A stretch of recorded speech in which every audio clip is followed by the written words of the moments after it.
আলহামদুলিল্লাহ, আমার বয়স 18। কিভাবে বাড়িতে বিয়ের কথা বলবো?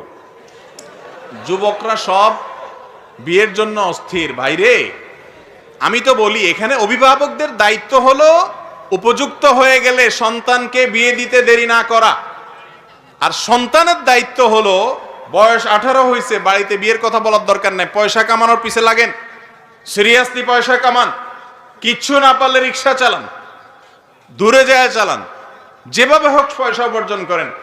আমাকে জিজ্ঞেস করে, ভাই দোয়া শিখাই দেন যেটা পড়লে বিয়ে হয়ে যাবে। দোয়া পড়লে বিয়ে হয়ে যাবে এত সোজা না তো ভাই। পয়সা কামান, বাপ্পা যখন দেখবে ছেলে কামাইতেছে বিয়ে দিবে, বাপ মা দেয়া লাগবে না, মেয়ের বাপরা এসে জোর করে মেয়ে দিতে বাধ্য হবে। পয়সা কামান, উপার্জন করেন। অলস থাকবেন বৈশা বৈশা সুবহানাল্লাহ আলহামদুলিল্লাহ পড়বেন আর বলবেন যে হুজুর বিয়ে করে দেন, এত সহজ না। যুবকরা বিয়ের জন্য হালাল উপার্জন করবেন। মুরব্বীরা